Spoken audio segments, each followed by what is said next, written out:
오늘 우리 그 5분의 패널을 모셨습니다. 우리 그 시스템 반도체 설계 분야의 범진욱 반도체 공학 회장님, 그리고 메모리 기반 지능형 반도체 소자 분야의 이정호 서울대 반도체 공동연구소 소장님, 그리고 반도체 장비 분야의 강창진 CMS 사장님, 그다음에 파운드리 분야의 이윤종 DB 하이텍 부사장님, 그리고 반도체 산업 전략 전반적인 전략에 대해서 안현실 환경 논설위원님을 모셨습니다.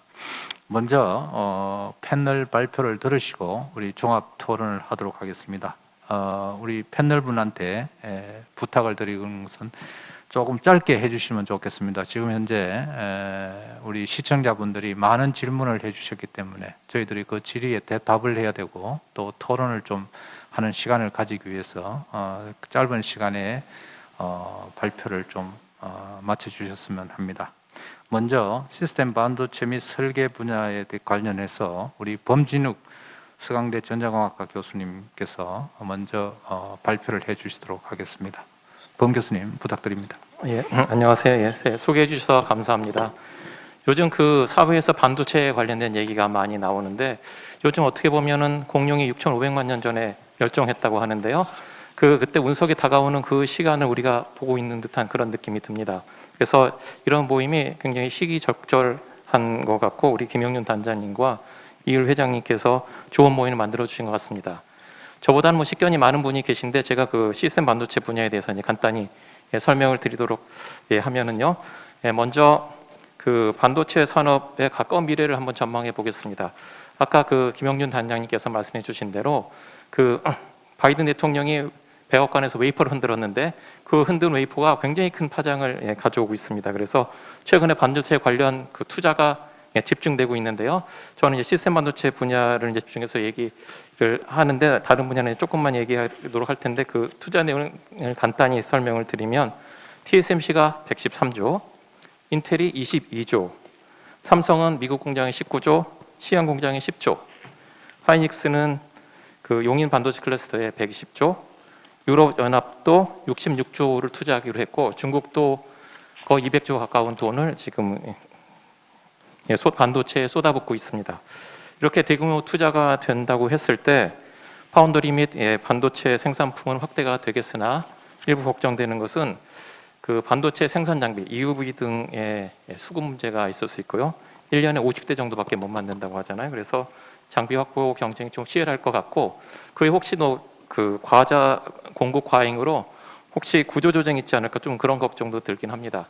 그런데 최근 그 반도체 경기를 한번 생각해 보면 그 4차 산업혁명과 자동차용 반도체 그리고 데이터 센터 등이 지금 확충되면서 굉장히 반도체에 대한 수요가 늘어나고 있습니다. 한 예로 전기자동차만 할지라도 기존에 전기자동차에 들어가는 반도체가 그렇게 많을지 이런 사태가 일어나기 전까지는 많은 분이 모르셨겠습니다만 지금 거의 전기자동차가 전자제품화되고 또 애플카 등과 같이 연동이 돼서 많은 반도체를 필요로 하고 있습니다.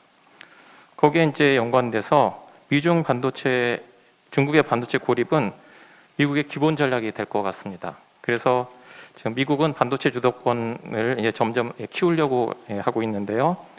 일단은 미국에서는 자동차 반도체 수급을 위하여서 지금 백악관 그 반도체 CEO 서밋을 했는데 현재 국방 관련 반도체의 보안성 문제 등도 제기하고 있습니다. 그래서 인텔에서 최근에 다시 그 파운드리 서비스를 시작한다는 것도 이런 맥락이 아닌가 생각이 듭니다. 시스템 반도체 분야에 대해서 한번 말씀을 드리면 시스템 반도체 분야에서는 대만 반도체의 선전이 계속되리라고 예상합니다. 대만은 앞으로 공격적인 투자를 할 거라고 생각이 되는데요. 이런 대만의 잠재력에는 전 세계 반도체 생태계가 대만이 주도권을 가지고 있는 것에 기인합니다. 예를 들어서 엔비디아 사장, AMD 사장, 리사주 모두의 대만계이고요. 이런 기업들은 세계 반도체 시장을 좌지우지할 기술 제품에 집중하고 있습니다. 이러한 성과는 고스란히 TSMC를 통해서 생산으로 이루어지는 현실인데 한 예로 보면 최근에 엔비디아에서는 가상 공간에서 실시간으로 협업할 수 있는 메타버스 기술 플랫폼을 출시하였습니다. 그 외에 자율 자동차 플랫폼 아틀란, 데이터 프로세싱 유닛 DPU, 그리고 CPU와 GPU를 혼합한 제품 서버 프로세서 등을 내놓고 있습니다. 그래서 물량이 많은 제품들이 대만 주도의 반도체 기업과 TSMC를 통해서 양산이 되고 이런 부분이 좀 가속화될 것 같습니다. 이러한 현실에서 대한민국 반도체를 한번 생각해 보면은요, 우리나라는 대만, 미국, 중국, 유럽 등과 함께 언제나 같이 이제 경쟁해 왔는데 이런 부분에서 경쟁이 더 심화되고 또 어려움이 커질 거라고 예상이 됩니다. 그래서 시스템 반도체 발전을 위해서는 기술성과 시장성이 해서 이제 우위를 확보하는 것이 중요한데요.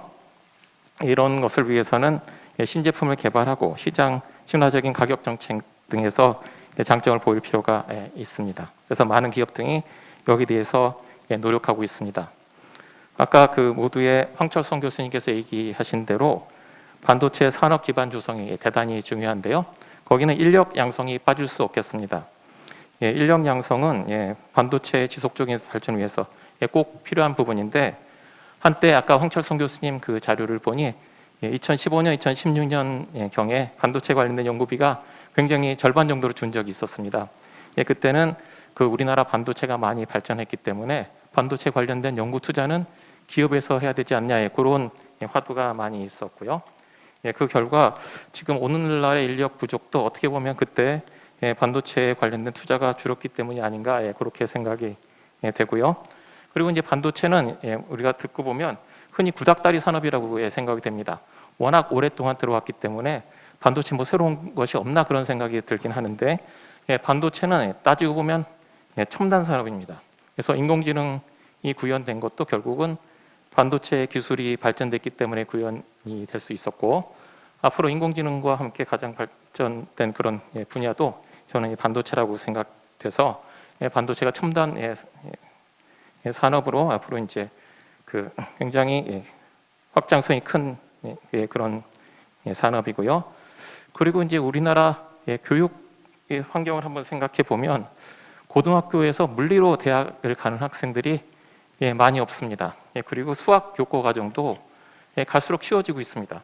이러한 현실을 한번 생각을 해보면 이런 부분은 뭐 사회적으로 많이 얘기가 돼야 되는 그런 내용이겠습니다만 반도체가 좋은지는 알고 있으나 너무 어려워서 반도체를 전공하기 어렵다. 그런 학생들이 많이 나타나는 것도 현실입니다. 저는 시스템 반도체 입장에서 한번 보면 파운더리 활성화와 팹리스 생태계를 조성하는 것이 대단히 중요하다고 생각합니다. 그래서 TSMC에서 테크놀로지별 시장 규모를 보면 현재 7나노미터 공정에서 약 35%의 매출을 달성하고 있습니다.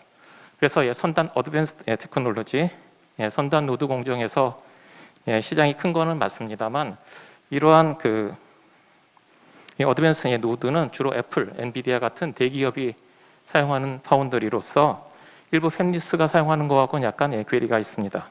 그래서 팹리스 회사에서는 좀 피처 사이즈가 큰 공정, 예를 들어서 그 수 나노미터가 아닌 100나노미터 이상의 공정을 주로 사용하는 경우가 많은데요. 이런 걸 보통 레가시 전설적인 프로세스, 레가시 프로세스라고 부르는데 이런 부분을 확충하는 것이 상당히 중요하다고 생각합니다. 우리나라에서는 DB 하이텍 등 몇 회사에서 집중하고 있습니다만 이런 레가시 프로세스가 많지 않아서 팹리스가 팹을 구하는데 좀 어려움이 항상 존재하게 됩니다. 그래서 제가 이제 팹리스의 생태계에 대해서 말씀드리는 것은 팹리스 회사가 많고 생태가 잘 만들어진 경우 쉽게 아이디어를 구현하고 제품화가 가능한데 만약 그렇지 않은 경우에 일단은 팹리스로 시도하기조차 어렵게 됩니다. 우리가 많이 드는 예로 마이크로소프트의 엔카르타라는 백과사전이 있었는데 그게 무료로 형성된 위키피디아에 어떻게 무너졌는지 여러분 보시면 잘 아시고 그게 좋은 예가 될 텐데요. 많은 팹리스 기업이 도전하고 그 중에 성공하는 기업이 생기면 그걸 바탕으로 파운더리가 활성화되는 그런 선순환적인 생태계가 만들어지는 게 중요하다고 생각하고요. 저는 이런 부분을 파운더리 인프라 구축 또는 파운드리 표준화라고 얘기를 하고 싶습니다. 그래서 많은 학교 또는 회사, 학교에서는 학생들 교육을 위해서 사용할 수 있는 파운드리가 지금 현재 아이덱이라는 카이스트에 존재하는 그 반도체 설계 교육 연구센터를 통해서 공급이 되는데, 이런 부분이 확장이 돼서 많은 회사가 여기에 참여할 수 있다고 하면 그 파운드리와 팹리스의 공생 관계가 잘 형성될 거라고 하고요. 이러한 예는 TSMC에서도 했던 전략인데요. TSMC에서는 대만 대학에 무료로 공정을 사용할 수 있도록 하고, 거기서 만들어진 그 IP 그 설계는 TSMC 회사 소속으로 한 적이 있었습니다. 마지막으로 저는 이제 우리나라 반도체 산업이 우리나라에 크게 기여하는 그런 산업인데, 이런 부분에 대해서 규제와 사회 갈등이 좀 해결이 됐으면 하는 그런 바람이 있습니다. 그래서 반도체 산업을 성장시키는 것이 굉장히 많은 사람이 일관된 뜻을 가지고 해야 되는 것인데, 현재 사회적 갈등으로 이런 부분이 잘 진행이 못 되는 일이 있어 좀 안타깝고요. 예를 들어서 삼성전자 평택 사업장 같은 경우에도 송전선 문제가 거의 5년 가깝게 끌어왔으며, SK 하이닉스 용인 반도체 클러스터의 경우에도 지금 그 오페스 방류 문제로 공사에 좀 어려움이 있다는 얘기를 들었는데, 이런 사회적 갈등을 우리가 이제 앞으로 나아갈 미래를 보고 정치권이나 정부에서 좀 잘 해결해 주시길 바라는 그런 마음이고요. 이런 그 국민의 성원과 그 사회적 요구에 맞춰서 저희 반도체 하는 사람들도 열심히 노력하도록 하겠습니다. 감사합니다. 예, 고맙습니다, 홍 교수님. 우리 본 교수님께서 우리 시스템 반도체 분야에 대해서 말씀을 해주셨는데요. 시스템 반도체는 그 확장성이 굉장히 크다. 앞으로 굉장히 확장성이 큰데, 그 시스템 반도체를 발전시키기 위해서는 파운드리하고 팹리스의 건전한 생태계가 우리가 조성이 돼야 되겠다, 이런 말씀을 해주셨습니다. 두 번째 패널 발표로 가겠습니다. 우리 메모리 기반 진행형 반도체 소자에 관련해서 이종호 서울대학교 반도체 공동연구소장님 발표를 해주시겠습니다. 소개 감사합니다. 반갑습니다. 저 이종호입니다. 저는 이제 앞에 두 분 교수님이 전체 그 현황에 대해서 너무 잘 설명을 해주셨고요. 저는 이제 조금 더 이렇게 국소적인 부분에 대해서 말씀드리도록 하겠습니다. 뭐 잘 아시겠지만 이제 기존의 그 폰노이만 그 컴퓨터 아키텍처에서 돌아가는 딥러닝 기반의 인공지능 정말 발전을 많이 했고, 뭐 사람의 능력을 앞서가기도 하고 또 앞으로도 계속 발전합니다. 그게 이제 큰 문제점 중에 하나가 다 성능은 좋은데 전력 소모가 심각하다, 그런 얘기를 많이 하고 있습니다. 근데 이제 현황을 보게 되면 뭐 딥러닝 기반의 인공지능 그러면은 어떻게 보면은 과거에는 그 컴퓨터 하시는 분들의 뭐 전공, 물론 뭐 거기만 하는 건 아니겠지만 대체로 그랬는데 지금은 이제 전 학제간으로 다 퍼져가고 있죠. 그래서 뭐 자연대, 뭐 의대, 농대, 뭐 사회대, 인문대, 법대 뭐 다 퍼져나가고 있습니다. 그리고 뭐 산업적으로라도 학교 내에서뿐만 아니라 산업적으로도 굉장히 이제 퍼져가고 있고, 그러한 부분은 세계적인 어떤 추세입니다. 그래서 뭐 세울 수도 없어요, 그죠? 또 가야 되는 게 어떤 한편에서 맞는 얘기인데, 어쨌든 문제가 거기서 엄청나게 에너지 소모를 많이 한다, 전력 소모를 많이 하고 있다라는 거고요. 그런 거에 대한 이제 대안이 필요하고, 제가 그냥 뭐 조금 강조를 하기 위해서 이런 그 만화를 한번 그려봤는데요. 그러니까 시간이 가면 갈수록 상당히 이제 그 발전소 수를 늘려야 된다. 인공지능이 어떻게 보면은 전력을 많이 쓰고 있기 때문에 그게 전 사회 전체적으로, 세계 전체적으로 퍼져가고 있는 입장이다, 이렇게 볼 수가 있고요.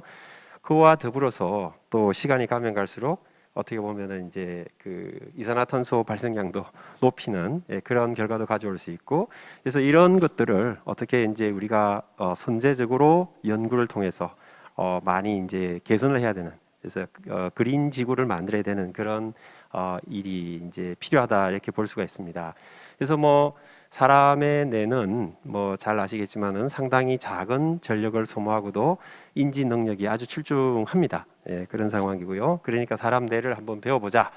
그래서 이제 복잡한 그림이긴 하나 굉장히 이제 사람들이 그 사람의 뇌를 흉내내기 위해서 연구를 많이 하고 있습니다. 그래서 여기 지금 가운데 보이는 부분이 이제 그 흉내를 조금 더 뇌에 가깝게 내고자 하는 부분이 뉴로모픽 신경 모방이라고 되어 있는 부분이 있죠. 이 부분에 대한 어떤 연구가 어떤 면에서는 좀 강조를 하자면은 머스트로 해야 된다. 머스트로 해야 된다라는 것을 좀 강조하고 싶고요. 그러면 이제 기존에 그 소프트웨어 기반으로 연구를 하시던 부분 딥러닝도 그대로 발전을 해야 되고 그 딥러닝의 발전은 앞서 이제 범 교수님 말씀하셨지만은 상당히 반도체 하드웨어에 의존을 하고 있습니다. 밑에 아래에 보면은 가속기 이런 게 있는데요. 이건 실질적으로 반도체 기술이 얼마나 발전하느냐에 따라서 그 성능이 결정되는 겁니다. 물론 이제 아키텍처 설계를 잘해서 설계상에서 오는 효율도 있겠죠. 기본적으로는 그렇게 볼 수가 있고요. 그러면은 이제 궁극적으로 그런 거 외에도 이런 이제 파란색으로 제가 녹색으로 표시했는데요. 전력 소모를 대폭 줄일 수 있는 이런 그 유로모픽 인공지능 반도체 어떤 기술 한 축이 앞으로 딥러닝의 기술과 같이 서로 돕는 관계로 해서 발전을 해야 된다 이렇게 하고요. 그러면은 이제 우리나라에서는 뭐 이걸 어떻게 개발할 건가? 사실 이 분야에 대해서 이게 표준 기술입니다라고 감히 얘기할 수 있는 기업은 세계적으로 없다고 봅니다. 그래서 어떤 면에서는 굉장히 기회죠. 기회를 잘 살려야 되는데요. 일단 뭐 피지컬하게 보면은 그런 그 기술을 개발할 수 있는 데서 뭐 재료, 시냅스를 흉내내는 소자, 그 다음에 뭐 뉴런 관련된 회로, 뭐 아키텍처, 뭐 이런 것들이 필요하고요. 약간 좀 티어리티컬하지만은 그 밑에 이제 어떤 뭐 뉴럴 네트워크를 쓸 건가, 어떤 학습 알고리즘을 쓸 건가, 어떤 신호를 쓸 건가, 소프트웨어는 어떻게 할 건가, 이것들이 전체가 아우러져야 되는 굉장히 많은 그 한 동그라미 하나하나에 굉장히 많은 그 토픽들을 포함하고 있고 거기에서 정말 그 최적화된 어떤 그런 기술을 개발하는데 그러니까 신경을 써야 되고 그게 그렇게 한 이제 기업이나 국가가 앞으로 이제 굉장히 큰 그 헤게모니를 가질 수 있다 이렇게 이제 말씀드릴 수 있고요. 요건 이제 그 미국의 날파에서 과거에 이제 그 소프트웨어 쪽으로 AI 소프트웨어 쪽으로 지원 1조 규모 정도 지원하다가 이제 추가적으로 이제 이런 인공지능 반도체에 대해서 추가적으로 이제 지원한다 그런 이제 내용이고요. 사실 우리나라는 뭐 우리 황철성 교수님 굉장히 걱정 많이 하셨고 공감을 하는데요. 어쨌든 뭐 지금까지는 양산 측면에서 봤을 때는 메모리 강국이죠. 메모리 강국입니다. 그래서 두 회사의 그 제품을 제가 이렇게 표시를 해봤고요. 그래서 이 메모리를 어떻게 보면은 이제 인공지능에 활용을 할 수 있고 어떻게 보면은 이 메모리 기술을 기반으로 해서 시스템 반도체를 할 수도 있다. 이게 우리가 그렇게 목말라 하는 시스템 반도체를 뜬금없이 메모리 기술을 가지고 한다. 그런 뭐 논리가 되는 거죠. 가능성이 이제 있어 보입니다. 그래서 이렇게 해서 뭐 새로운 뭐 기술도 선도하고 신시장도 창출하고 이런 게 이제 국가적으로 좀 하는 게 필요하지 않냐 이렇게 이제 말씀드릴 수 있고요. 어쨌든 뭐 앞에서 이제 개괄적으로 두 분 교수님이 잘 말씀하셨고 미국에서는 뭐 달파 과제뿐만 아니라 뭐 최근 뭐 56조 그게 이제 아마 4년 정도 되는 것 같은데요. 인프라에 대부분 투자하겠지만 R&D도 투자를 많이 하게 될 것 같아요. 그게 뭐 5% 10%만 해도 상당한 금액이고요. 4년 내에. 뭐 중국은 과거서부터 이제 제조 2025 이렇게 해서 상당히 이제 투자를 많이 하고 있고 한국에서는 뭐 차세대 지능형 반도체를 통해서 이제 지원을 받고 있고 뭐 최근에 이제 그 프로세스 인 메모리 그래서 PIM 해서 이런 그 과제 이제 기획도 진행이 되고 있는 겁니다. 어쨌든 이런 과제를 뭔가 체계적으로 좀 잘 정말 기획을 잘하고 단시간에 어떤 그 뭔가 그 좋은 그 RFP를 만들고 뭔가 또 이렇게 협력 체계를 잘 갖출 수 있는 지금은 제가 보기에는 아까 그 굉장히 핵심 요소 기술이 많기 때문에 산학연 정부의 이런 어떤 소통과 협력 아주 절실하고 기업체의 어떤 제작 지원도 굉장히 이 인공지능 반도체 발전에 굉장히 그 중요한 요소라고 저는 생각을 하고 있고요. 뭐 욕심이지만 이 유로모픽 기술을 한국에서 어떤 시스템 수준으로 표준화해서 끌고 나갈 수 있다. 정말 그 미래를 바꿀 수 있는 기술이 아닐까 정말 또 하나의 어떤 새로운 먹거리를 창출할 수 있지 않을까 그런 어떤 기대를 해봅니다. 이상입니다. 감사합니다. 예, 고맙습니다. 우리 이종호 소장님. 우리 이종호 소장님은 우리 반도체 기술의 미래에 대해서, 기술에 대해서 말씀을 해주셨습니다. 그 중요한 포인트는 제가 생각하는 데는 이 미래 기술, 지금 지능형 반도체가 반도체 분야의 게임 체인저가 될 수 있다. 그래서 우리도 여기에 대한 준비가 필요하다. 그런 말씀인 것 같습니다. 세 번째 우리 패널을 소개시키도록 하겠습니다. 우리 전 삼성전자 부사장을 하셨고요. 세메스 사장을 하고 계시는 강창진 사장님이 반도체 장비 분야에서의 그 우리 대응 방안에 대해서 말씀해 주시겠습니다. 예, 강 교수님, 강 사장님. 예. 안녕하십니까. 세메스 강창진입니다. 앞서 좋은 말씀들 주셔서 저는 이제 장비업체에 일하고 있는 사람으로서 과연 이게 반도체 장비라는 것의 의의는 어떤 것이 있고 어떤 의미를 가지고 있고 과연 대학과 국가에 저희가 바라는 것은 어떤 것들이 있는가 크게 그 두 가지 정도로 말씀을 드리도록 하겠습니다. 이게 반도체 장비는 굉장히 고부가가치 산업입니다. 그리고 지금은 전 세계 반도체 장비 업체들이 한 수십 개 있던 것들이 많이 M&A 되고 없어져서 어플라이드 램, 텔, ASML, KLA 텐코 이렇게 해가지고 한 5대 장비사들이 거의 한 80%의 시장을 장악하고 있는 굉장히 독과점적인 시장이 됐습니다. 그리고 반도체는 미국과 일본이 반도체 팹이나 이런 데서 기술력은 이제 한국이나 대만으로 뺏겼지만 장비 기술은 여전히 장악하고 있습니다. 왜 이렇게 됐냐면은 이게 진입 장벽이 반도체 팹 이상으로 굉장히 높은 산업입니다. 고부가가치 산업이고 이런 5대 장비 회사들의 이익률은 대체적으로 거의 30%대를 왔다 갔다 하는 정도로 굉장히 고부가치 산업입니다. 또 하나 굉장히 이런 고부가치가 된 이유가 그 복잡하고 수만 개의 그 부품으로 이루어진 장비를 만든다는 게 이론과 논리 그다음에 그런 것뿐만 아니라 굉장히 오랜 동안의 기술 축적이라는 과정이 필요하기 때문에 함부로 진입하기가 어려운 산업입니다. 또한 최근에 이제 반도체 장비가 특화된 반도체 장비, 저희 세메시스도 과거에 뭐 지금도 있지만 초인계 장비처럼 이렇게 새로운 장비를 만들면은 반도체 생산 라인의 수율이라든지 프로세서를 획기적으로 좀 개선시켜 줄 수가 있습니다.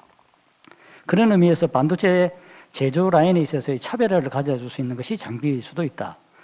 또 하나, 요 최근에 이제 아까 황철성 교수님이 말씀하셨지만 과거와 달리 지금은 과거에는 이게 20년 동안 낸드 역사가 좀 짧아서 20년 동안 매해 빗 그로스가 한 30% 됐었고 디램은 역사가 좀 길어서 30년 동안 보면은 약 그 해마다 20%의 빗 그로스였습니다. 그런데 그때는 과거에 한 10년 전만 하더라도 5년 전까지만 하더라도 이게 세대 전환에 따라서 한 세대가 넘어갈 때마다 뭐 30나노 하다가 20나노 하고 이러면은 한 웨이프의 다이수가 약 2배씩 늘어나고 있는데 지금은 그럴 수가 없습니다.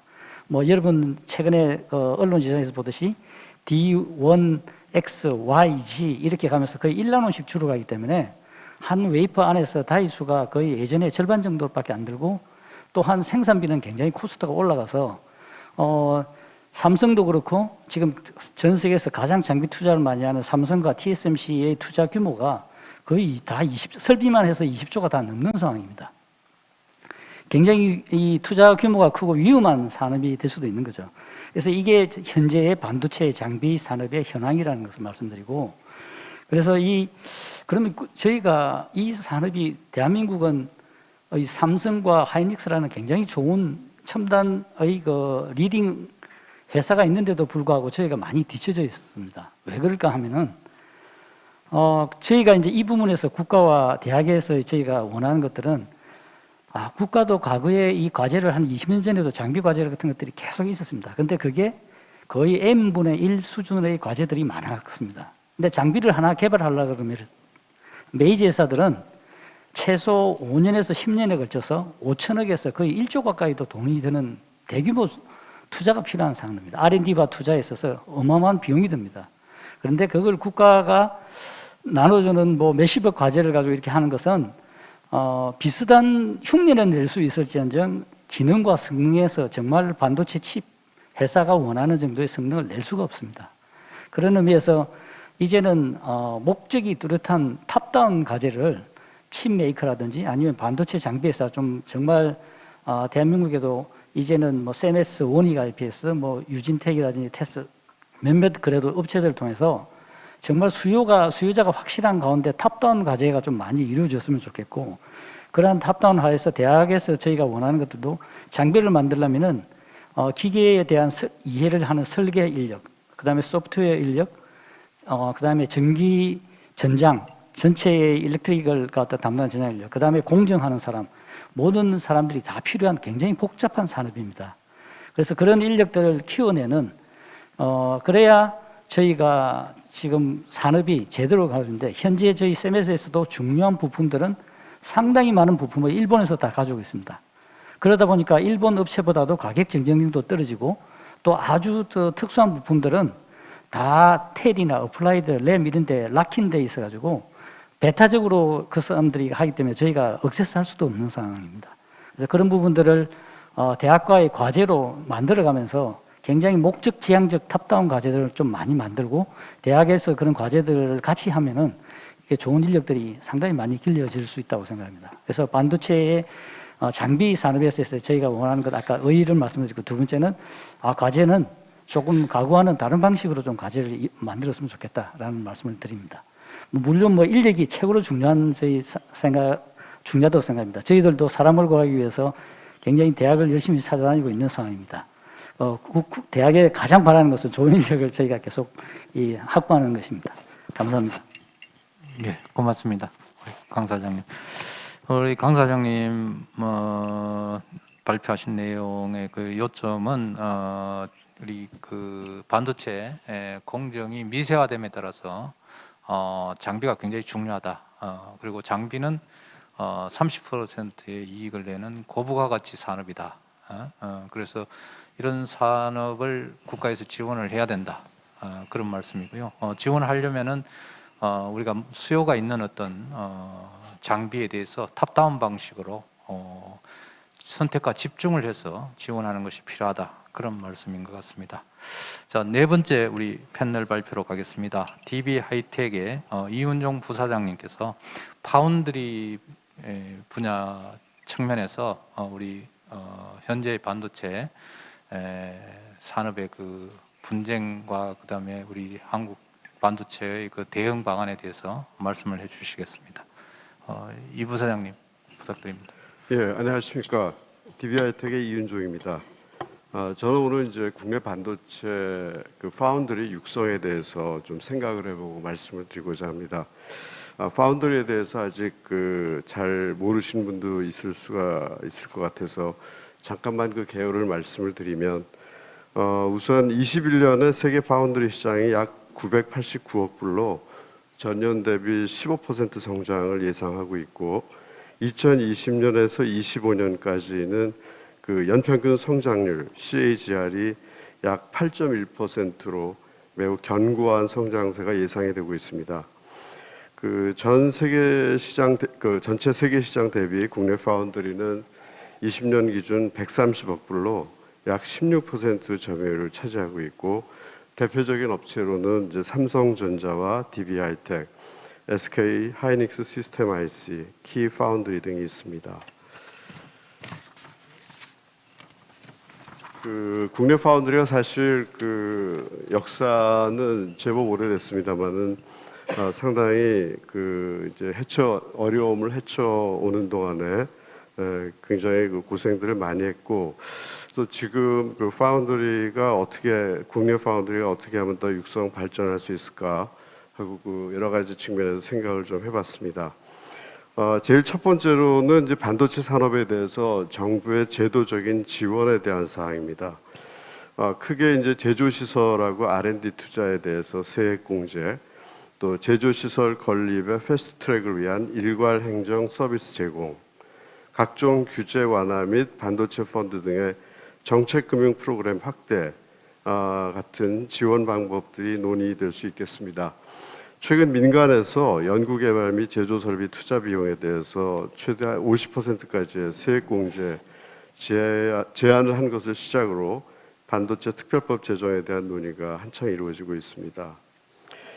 두 번째로는 이제 팹리스 파운드리가 수요 기업과 함께 필요한 공정과 제품을 개발하고 이후 안정적인 양산 기반까지 구축할 수 있는 수요 연계형 중대형 국책 사업을 발굴 확대해야 된다고 봅니다.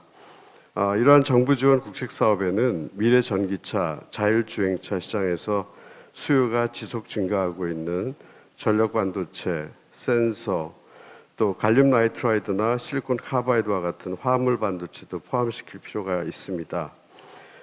특히 그 전 세계 실리콘 카바이드 시장에서 전기차 공급이 본격적으로 확대될 것으로 전망되면서 서플라이 체인 구축에 속도를 내고 있지만 국내에서는 아직 태동 단계에 머무르고 있는 상황입니다.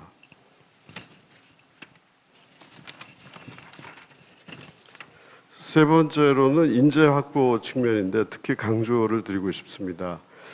우선 최근 대학에서 배출하고 있는 전자공학부에서 반도체 소자 및 설계를 공부한 인력이 매우 부족합니다. 반도체 분야 자체 인력 수요 증가도 있겠지만 자동차와 통신 등 그 타 산업 분야에서 첨단화에 따른 전기나 전자공학을 공부한 인력의 채용도 상당히 늘었기 때문으로 생각을 하고 있습니다. 이런 점을 좀 타개하기 위해서 우선 전기나 전자공학부의 정원을 좀 늘려야 된다고 생각하고 있습니다. 아까 그 황철성 교수님도 코멘트를 하셨지만은 우선 그 현장에서 인력을 상당히 필요로 하는 저희 입장에서는 중소나 중견 기업을 위한 일종의 반도체 계약학과 신설이 필요하다고 생각을 하고 있습니다. 최근 그 일부 대기업을 중심으로 해당 기업의 취업 연계가 가능한 계약학과가 운영되고 있지만 인력 수요가 상대적으로 작은 기업은 이러한 학과를 별도로 운영하기가 좀 어려운 상황입니다. 계약학과에 관심 있는 복수의 기업들이 대학과 연계해서 전공을 설계한 뒤 졸업생들을 적절한 비율로 나눠 교육시키고 취직시키는 제도가 필요하다고 생각하고 있습니다. 또한 일부 대학의 반도체 공동연구소를 적극 활용한 인재 육성 방안이 좀 필요하다고 봅니다. 현장에서 필요한 실무 지식을 깊이 있게 습득할 수 있도록 전문적인 공정교육, 아이덱 프로그램을 이용한 심화 설계 교육 같은 프로그램을 더욱 활성화하기 위해서 예산 지원을 적극 검토할 필요가 있습니다. 대학에서 여러 분야 전공을 함께 교육 연구하는 다학제 과정도 좀 검토할 필요가 있다고 생각을 합니다.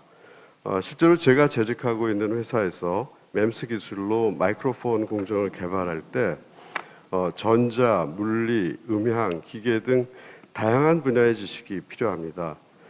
일반적으로 센서나 액추에이터를 개발할 때 이렇게 다방면의 지식이 많이 요구된다고 봅니다. 이를 위해서 여러 학과의 내용을 혼합하여 교육하고 연구하게 하는 특별한 과정이 필요할 것으로 생각을 합니다.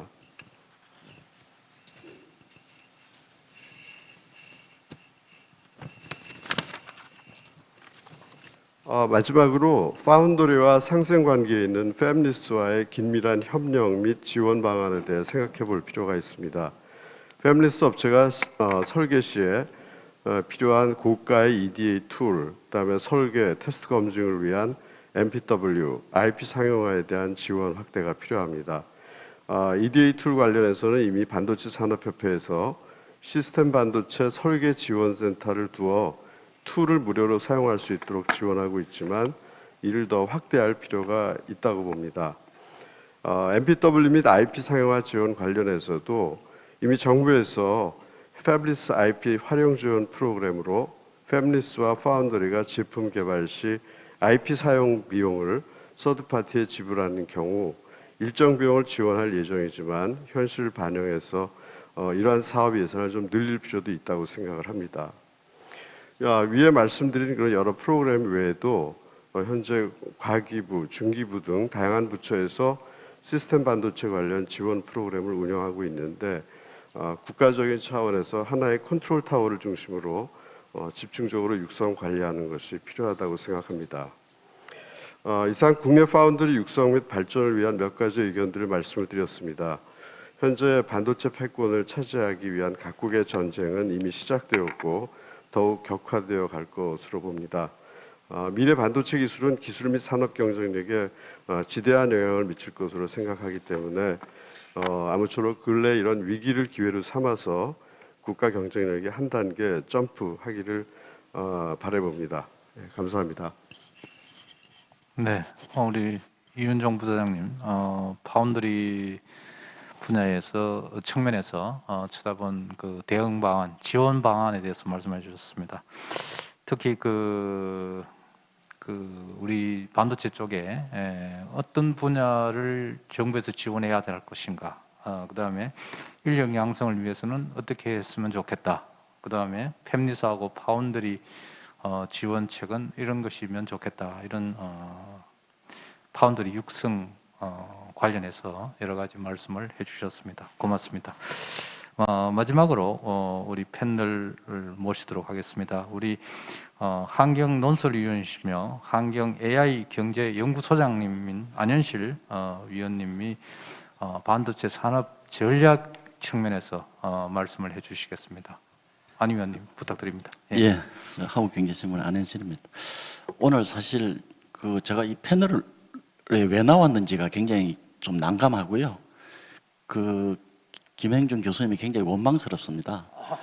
예, 왜 저를 불렀는지, 또 그리고 저한테 주신 주제도 이렇게 반도체 산업 전략인데 산업부 쪽에 이렇게 고위 인사가 나와서 사실은 이야기를 하는 게 맞는 게 아닌가, 왜 하필 언론을 불렀을까 막 원망을 하고 있던 차에 우리 또 항철성 교수님이 또 발표하시는 거 보니까 언론에 대한 몇 가지 이렇게 멘트를 또 하시더라고요. 그 프레젠테이션 보시면 한국경제신문 기사는 한국경제라고 딱 당당하게 이렇게 해서 발표를 하셨고요. 아까 언론을 밝히지 않은 두 가지, 한 가지는 엉터리 같다, 한 가지는 잘 쓴 것 같다. 그 둘 다 한국경제 기사가 아님을 제가 먼저 말씀을 드리겠습니다. 그래서 사실 우리 항철성 교수님께서는 이제 메모리 쪽에 어느 정도 이제 포커싱 하시면서 발표를 해주셨고, 그 다음에 이제 패널 분들이 시스템 반도체, 또 지능형 반도체, 또 뭐 우리 장비, 파운드리 뭐 이까지 다 이렇게 이제 어떻게 보면 다 이제 훑어 주신 건데, 사실 이제 제 입장에서는 그냥 거기서 패널이 다 끝났으면 완결된 것 같은데, 제가 그래서 무슨 이야기를 할까 사실 오면서 굉장히 고민을 많이 했고요. 제가 나름대로 이런 이야기를 해야지, 뭐 또 우리 이우일 회장님께서 특별히 좀 화끈하게 좀 이야기해 달라 뭐 이래서 막 생각을 하고 왔었는데, 제가 다 그냥 머릿속에서 지우고, 제가 여기서 그런 이야기 했다가는 뭐 아마 제대로 편하게 못 나갈 것 같고요. 다 지우고 다른 이야기를 좀 하겠습니다. 오늘 항철성 교수님 발제하고 이종호 교수님 이렇게 토론하시는 거 보면서 어쩌면 제 생각이 맞을 수도 있겠다 해서 이 자신감을 얻어서 토론 내용을 좀 바꾸겠습니다. 90년대 중반에 그 당시 이제 한국이 우루과이 라운드 이렇게 하면서 정부의 직접적인 지원이 굉장히 제한된다. 선진국들이 이제 레귤레이션을 하겠다 이래서. 그러면 한국은 어떻게 하느냐 해서 R&D 시스템을 생태계 중심, 인프라 중심으로 바꾸자, 간접 지원으로 바꾸자. 그래서 이렇게 민간에서 산학이 이렇게 유기적으로 돌아갈 수 있는 그런 시스템으로 가자. 막 이제 이런 쪽으로 이제 정책이 방향 전환을 하고 있었고요. 그래서 기술 인프라, 산업 인프라라는 게 도대체 뭔가, 어떻게 정의를 해야 될까? 그다음에 기술 전략, 산업 전략은 그럼 어떻게 디파인을 해야 될까? 이제 우루과이 이후에 어떻게 해야 될까? 굉장히 고민스럽더라고요. 그때는 이제 제가 언론에 가기 전입니다. 그래서 이제 막 이렇게 논문들을 찾다 보니까 미국하고 이스라엘의 전문가들이 있더라고요. 그래서 제가 그 당시 90년대 중반만 하더라도 뭐 이스라엘 가기가 좀 약간 겁이 났었는데, 어쨌든 미국 가서 전문가 만나고 이스라엘 가서 그 벤구리온 대학에 가서 또 전문가 만나고, 근데 이분들이 굉장히 그 당시 놀라운 이야기를 해준 게, 이 기술 전략, 기술 인프라는 유행과 무행으로 나누어진대요. 유행은 보이는 거고 무행은 보이지 않는 거다. 근데 후진국은 유행에 집착하고 선진국은 무행에 집착한다. 그러니까 선진국일수록 보이지 않는 인프라 전략이 있다는 거죠, 그죠? 보이지 않는 게 진짜라는 거예요, 이분들이. 제가 그 당시에는 이해를 못했습니다. 그 말씀이 알쏭달쏭해서. 근데 요즘 이제 한국 산업이 흘러가는 흐름을 보니까 특히 반도체 지금 여러 가지 둘러싼 이런 흐름을 보니까 지금에 이르러서야 그 전문가들의 멘트가 이해가 되는 거예요. 제가 그 당시 전문가한테 물었거든요. 보이지 않는 것이 뭡니까? 이렇게 물으니까 그게 이제 이런 기술과 기업, 산업을 바라보는 무슨 사고, 인식, 태도, 뭐 문화, 뭐 분위기, 뭐 이런 협력, 뭐 규제, 뭐 이런 걸 다 포괄하는 거래요. 그래서 그때만 하더라도 저는 그게 뭘 의미하는가를 몰랐었는데 요즘 이렇게 이제 보면 아, 저게 하나하나가 한국 산업의 발목을 잡고 있구나 하는 걸 이제 느끼게 되는데 첫째, 이 우리나라에서 참 이게 제가 발견하는 굉장히 좀 독특한 부분인데요. 이 그러니까 잘한다는 것, 잘하는 것에 대한 인식이 뭔가 좀 이상하다. 어쩌면 잘못됐을지 모르겠다 이런 생각이 드는 거예요. 그러니까 예를 들면 이렇게 막 기업이 산전수전 이렇게 다 겪어서 글로벌 강제가 이렇게 쭉 되잖아요. 되면 그렇게 글로벌 강제로 올라선 기업은 칭찬을 받고 싶어 하겠죠. 근데 우리 사회 분위기는 어떻게 되냐면 그렇게 잘하게 되면 그 잘하는 걸 당연하게 생각해요. 그래서 당연한 걸로 생각하는 거예요. 그리고 그 잘한 기업이 아직 못하고 있는 부분을 가지고 막 뭐라고 야단을 쳐요. 왜 이걸 아직 못하고 있느냐고. 근데 이제 우리가 그렇잖아요. 그죠? 어떻게 보면 자기가 잘하고 있는 것을 가지고 이렇게 어떻게 보면 자기의 전략 자산으로 삼아서 그걸 어떻게 협상력을 높이고 그 높인 협상력을 레버리지 지렛대로 해서 막 다른 분야로 이렇게 확장하거나 치고 들어가는 하는 게 전략의 정석이잖아요. 그죠? 근데 우리 사회 분위기는 모든 걸 다 잘 해야 된다는 시기예요. 그러니까 모든 걸 다 잘해야 된다는 시기면 그런 전략이라고 할 수가 없는 거잖아요. 그죠? 그래서 저는 참 이 부분의 딜레마를 풀지 않으면 우리 사회에서 이 전략이라는 개념이 이렇게 제대로 서기가 굉장히 힘들겠다. 그런 전략이 없는 거잖아요. 모든 걸 다 잘하라는 거는 불가능한 일이기도 하고. 그래서 이제 그 부분에 대한 어떤 그 개념을 좀 바로잡을 필요가 있겠다 하는 생각이 들고요. 이거는 반도체에도 좀 그대로 적용된다고 보는 겁니다. 그러니까 특히 이제 지금처럼 미국, 중국이 이렇게 막 반도체로 난리를 피울 때는 이런 혼란기에는 일단 내가 잘하는 걸 더 잘해서 이걸 확실히 굳혀서 전략 자산으로 삼은 다음에 행국을 살피는 게 원래는 맞는 거잖아요. 그죠? 근데 이제 이런 부분에 대한 어떤 그 컨센서스랄까 뭐 이런 게 없는 거예요. 우리 사회에. 뭐 당연히 정부를 포함해서. 이제 그런 부분이 좀 아쉽다는 거고요. 두 번째, 제가 둘째 또 말씀드리고 싶은 거는 뭔가를 한 분야에서 이렇게 잘하게 되면 그 잘한 부분에 대해서 불이익을 주려고 하는 거예요. 그러니까 너는 잘하니까 네가 잘해서 불균형이 생겼고 네가 잘해서 객차가 생겼다는 거예요. 그러니까 이게 무슨 이야기냐 하면 이게 굉장히 무서운 이야기인 게 너는 그 분야에서 잘하니까 앞으로 네 혼자 하라는 거예요. 그 잘한 기업은 너무너무 열심히 노력해서 잘해서 세금도 많이 냈는데 그 세금을 받은 정부는 너는 잘하고 있으니까 정부 할 몫까지 다 얹어서 네 혼자 다 하라는 거예요. 그러니까 사람도 네가 직접 다 키우고 그러니까 모든 걸 다 하라는 거예요. 그럼 어떻게 보면 정부의 미션을 유기하는 거잖아요. 그죠? 정부 유기죠. 정부 유기. 근데 이상하게 보면은 우리나라는 잘하는 분야가 나오면은 정부가 그걸 그냥 다 떠넘겨버려요. 그쪽에. 근데 그렇게 되면 무슨 일이 벌어지느냐 하면 생태계가 붕괴되는 거예요. 왜냐하면 그 생태계 수많은 부분 중에는 기업이 할 수 있는 부분이 있고 기업이 할 수 없는 부분이 있잖아요. 그죠? 근데 그 기업이 할 수 없는 부분은 당연히 정부의 원래 몫인데 그 정부가 그 부분을 기업에 떠넘겨버리는 거예요. 기업 당연히 못하죠. 기업은 사적 수익률을 추구하는 존재인데 사회적 수익률까지 다 네가 노력해서 이렇게 다 올리라고 하면 어느 기업이 거기서 이렇게 할 수 있겠습니까? 그러니까 어떤 이런 부분들이 어떻게 보면 지금 굉장히 어떻게 보면 이걸 글쎄요, 정서, 문화, 어떤 사고, 인식의 문제라고 해야 될까요? 하여튼 이런 게 있는 것 같아요. 전 지금 반도체에도 그대로 적용된다고 생각해요. 세 번째, 한국에서는 기술 전략, 산업 전략 그러면 제일 먼저 떠오르는 게 돈이에요, 돈. 근데 여러분 한번 생각해 보십시오. 돈만 부족하고 모든 게 오케이라 그러면 그 나라 기업 환경은 세계 최고로 좋은 겁니다. 돈은 빌리면 되잖아요. 근데 지금 우리나라에 있어서 돈이 문제인 걸 한번 생각해 보십시오. 여러분 돈이 있다고 해서 바로 공장 지을 수 있습니까? 못 짓잖아요. 발목 잡는 절차가 너무 많잖아요. 환경과 안전 세계 최고로 가겠다는 거잖아요.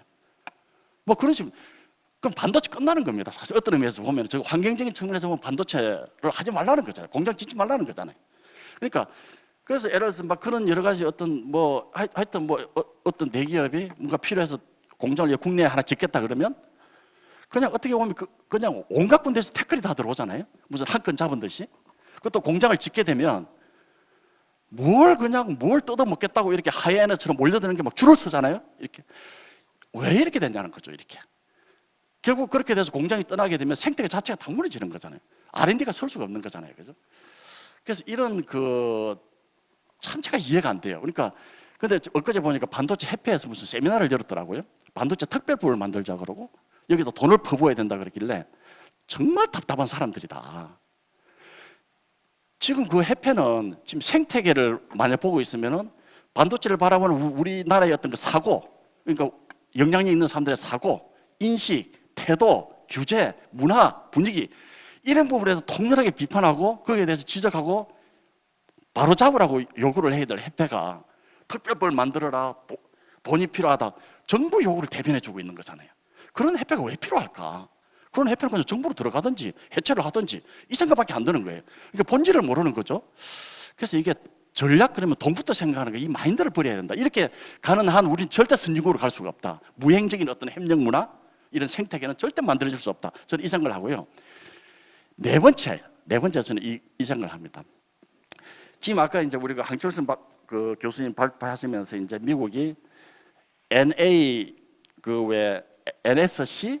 그러니까 왜 미국의 NSC가 두 가지가 있죠. 국가안전보장회의라는 그 카운슬 NSC가 있고 커미션 NSC가 있는데 커미션 NSC는 이제 독립된 그 커미션이죠. 그 온 AI 해서 아까 그 이제 쭉 말씀하신 거 보면 그 안보라는 이야기가 들어가 있는데 안보죠, 안보. 근데 우리가 그 기술 안보라는 말을 그 사람들 쓰잖아요. 기술 안보의 뜻이 뭐겠습니까? 기술이 안보라는 뜻입니다. 산업 안보는 산업이 안보라는 뜻이고 경제 안보는 경제가 안보라는 뜻이죠.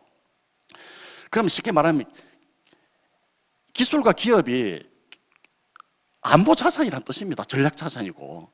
그럼 뭐 미국도 그렇게 생각하고 유럽도 그렇게 생각하고 일본도 그렇게 생각하고 중국도 다 그렇게 생각합니다. 그래서 어떤 의미에서 보면 그 사람들은 기술과 기업을 굉장히 보배처럼 취급을 해요.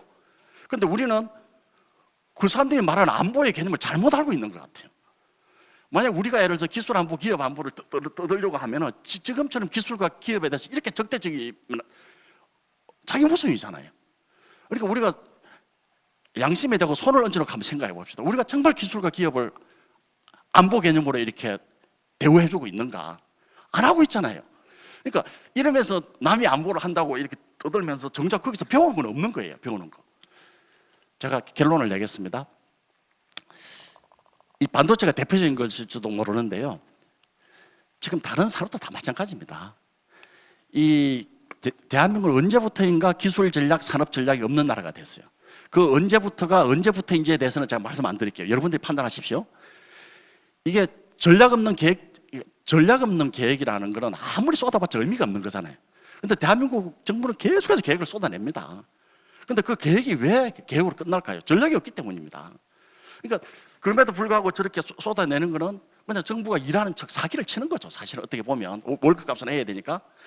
그런데 지금 오늘 우리 제목에 미중 충돌 이렇게 했잖아요. 미중 충돌에 대비해서 반도체 전략 어떻게 갈 것인가. 미중 충돌을 굉장히 큰 외적 변수로 이렇게 해놨잖아요. 미중 충돌보다 더 심각한 문제는 우리 내부입니다. 우리 내부의 인식, 사고, 문화, 분위기 이게 가장 최대의 적입니다.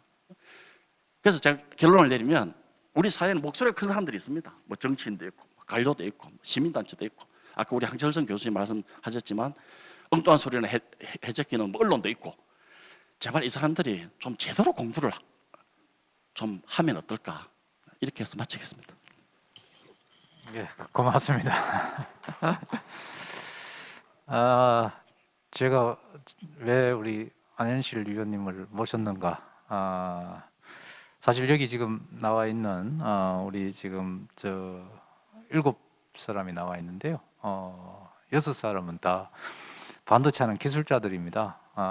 엔지니어들입니다.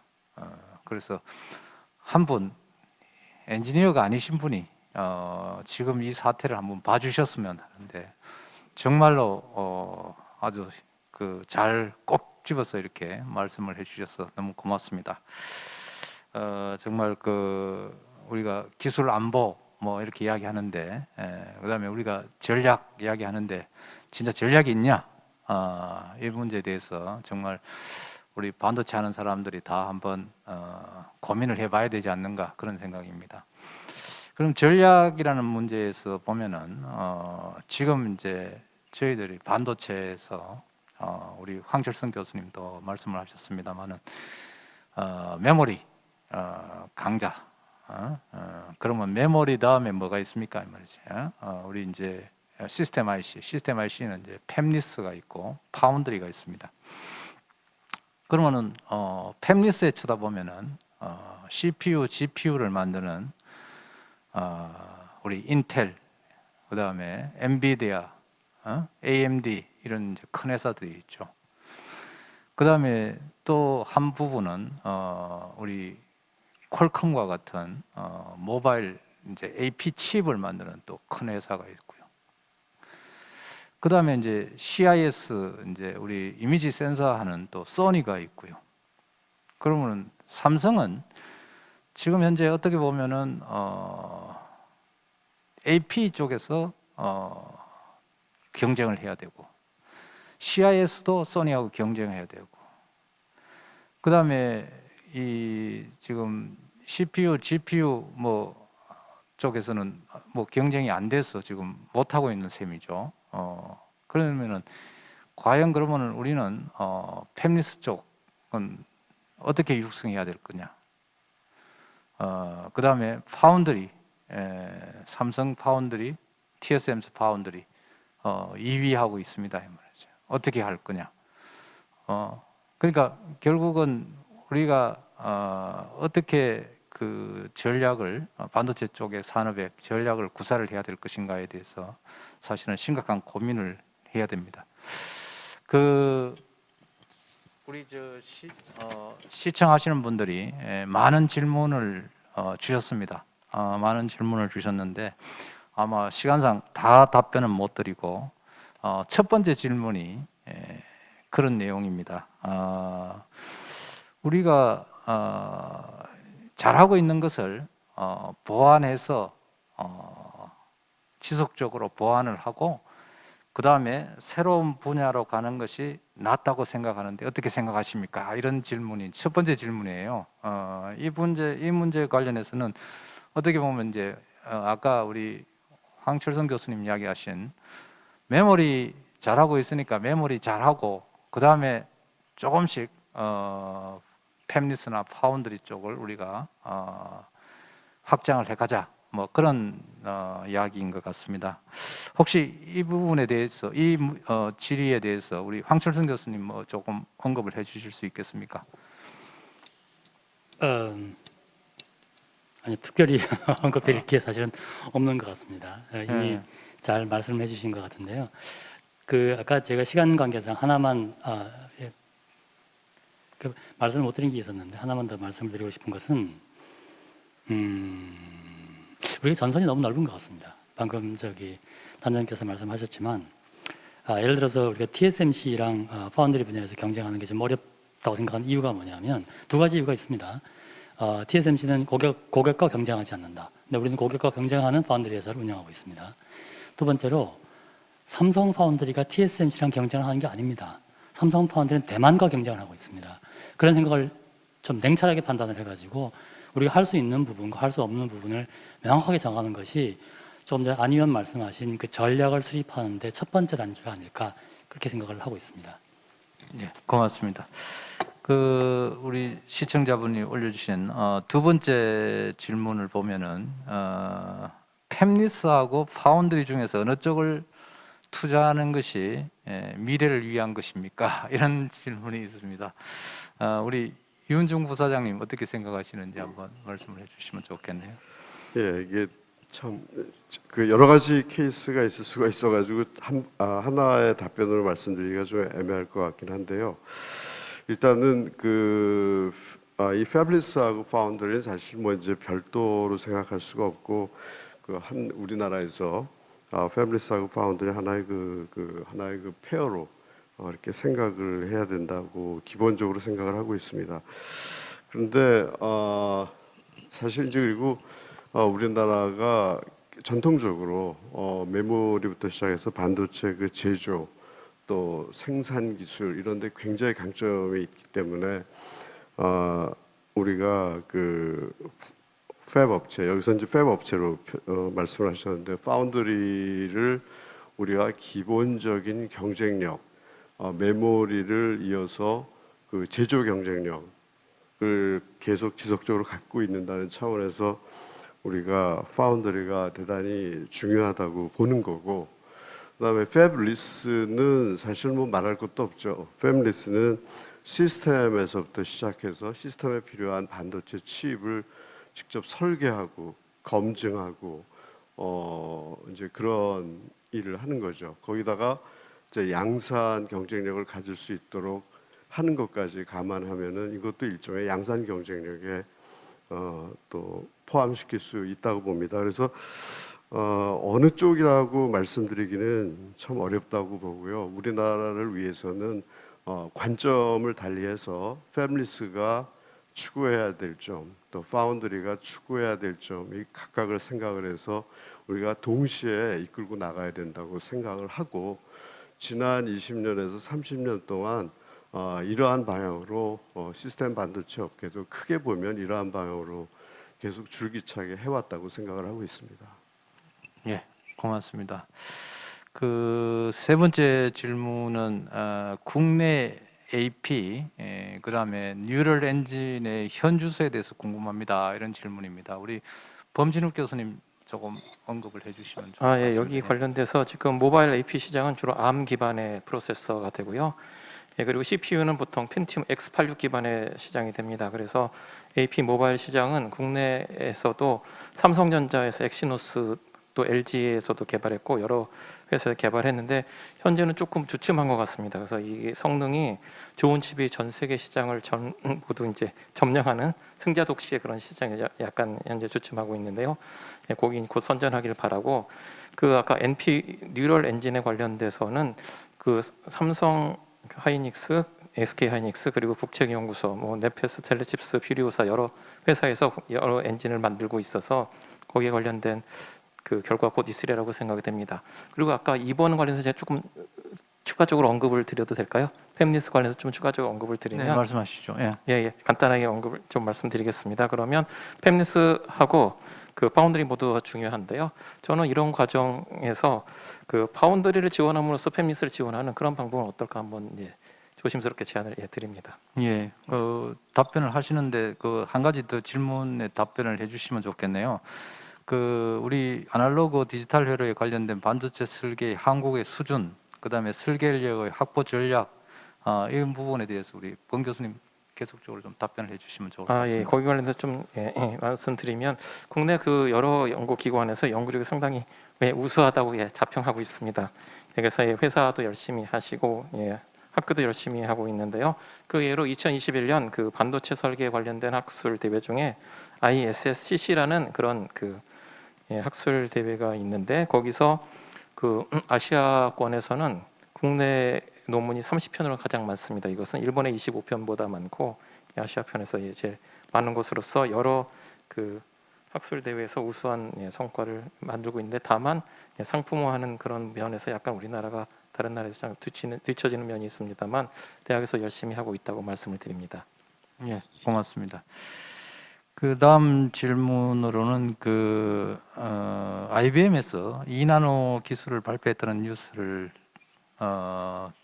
잠깐 보았습니다. 우리나라 회사의 개발 현황은 어떤지. 그 다음에 또 다른 질문은 소부장 관점에서 일본 반도체가 시장을 재진입하는 데 대한 대응책이 있느냐, 이런 두 가지 질문이 있는데 이것은 우리 이종호 소장님이 좀 말씀을 해주시면 좋을 것 같습니다. 예. 그러니까 IBM에서 2나노 기술을 만들었다고 이제 발표를 했다고 하는데요. 사실 이제 2나노 기술이면 좀 상징적인 표현이고요. 실제 2나노 기술이 아마 2나노는 없을 겁니다. 근데 이제 어쨌든 지금 5나노 이하 기술 3, 2, 1 이렇게 어떤 상징적인 이름을 붙여서 개발하는 과정에서 IBM에서 2나노의 어떤 기술 개발했다라고 하는 것은 물론 대단한 일인데요. 그 이면에 정말 이게 이제 수율 같은 거를 보장하는 기업체에서 봤을 때 정말 의미 있는 기술인지는 좀 판단이 필요한 부분입니다.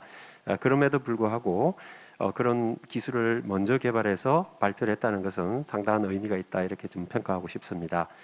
그 두 번째 일본의 그 반도체 재진입 글쎄요 이제 과거 일본 분들은 상당히 아마 어떻게 반도체의 중심이 이렇게 한국으로 넘어간 것에 대해서 불편한 심정일 거고요.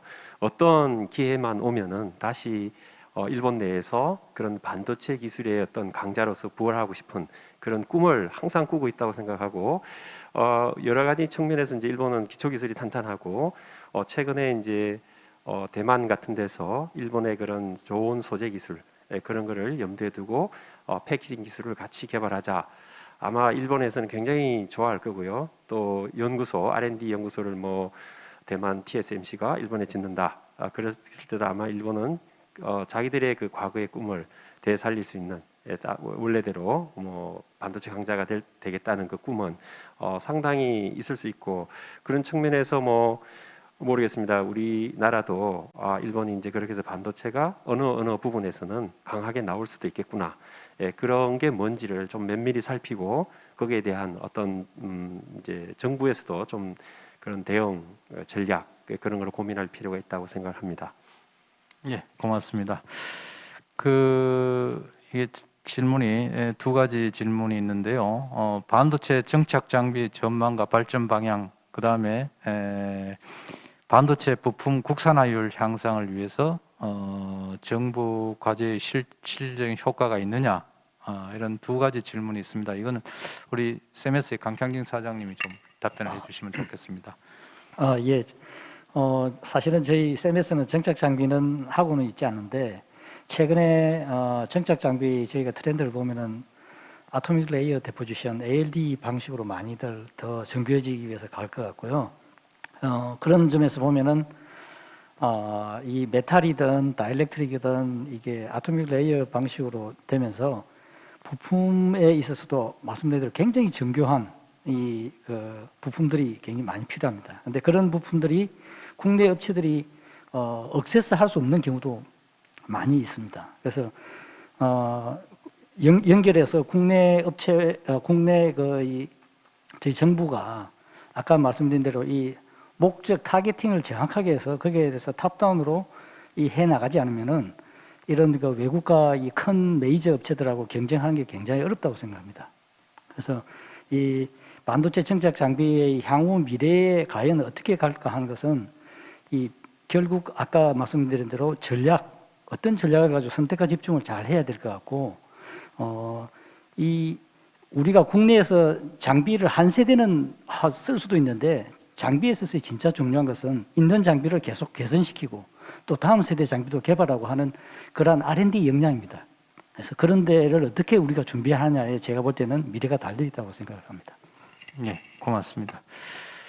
그 다음에 뭐 여러 가지 질문들이 있는데 하나가 한국이 자동차용 반도체에 대한 향후 전략을 어떻게 설정해야 할까요? 이런 질문이 있습니다.